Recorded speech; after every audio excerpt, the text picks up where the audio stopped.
One day this Narendra told Ramakrishna, look, I'm starved. I want to be established in God experience continually.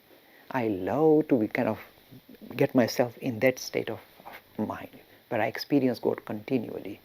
Please, please help me. You would have thought any guru would say, oh, what a lovely disciple. He wants nothing but God experience. He doesn't want money. He doesn't want to chase after women. He just wants God experience. What more can I expect? And the guru would have been pleased, saying, well done, my boy, and pat him on his back. The moment Vivekananda said, I want to be established in that, please, please, put me in that state. Ramakrishna, you would have thought he would have pat him and said, nice boy, nice boy. It didn't work like that. He said, oh, I am so disappointed in you. He said, disappointed in me? He said, I'm so disappointed in you. You, I thought, are a great tree, huge oak tree under which a lot of people will be able to sit under your shade and get relief. You are not here for your personal salvation, silly boy. You are here for the salvation of whole of humanity.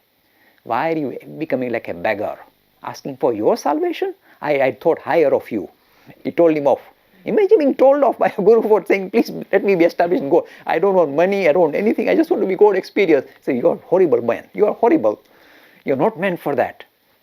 You see, why am I stressing this? This is the vision of Vivekananda, and this becomes visible in later days. He is not here for personal salvation, saying, let me find God, get moksha, end of delusion of this life and all these limitations. Let me become, let me touch base with my real being, become infinitely kind of involved with the infinite. Give up this finite. Shrug it off. You may have thought, this Vivekananda said later on, he said, let me suffer thousands of miseries, and let me be born again and again, so that I can worship the only form of God that I believe in, the sum total of humanity. Look at this man. He's saying, oh Lord, if you take on all these forms and you want to muck about here, don't send me off. Let me be born again and again. And the process of being born is painful. We all know it. We don't make a big fuss about it because we have to live with it. This living is painful. We all know. No end of suffering.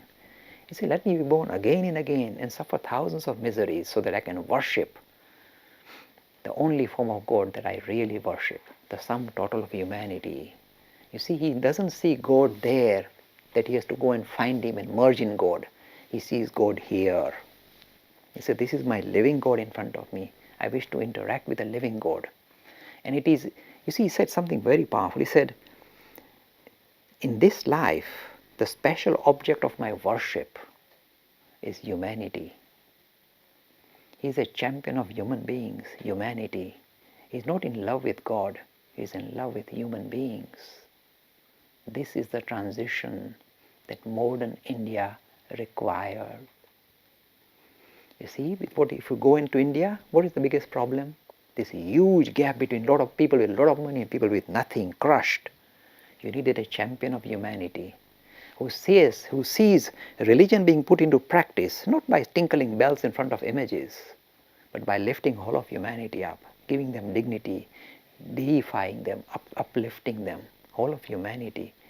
Sorely needed in modern India, and yet being ignored, thoroughly ignored.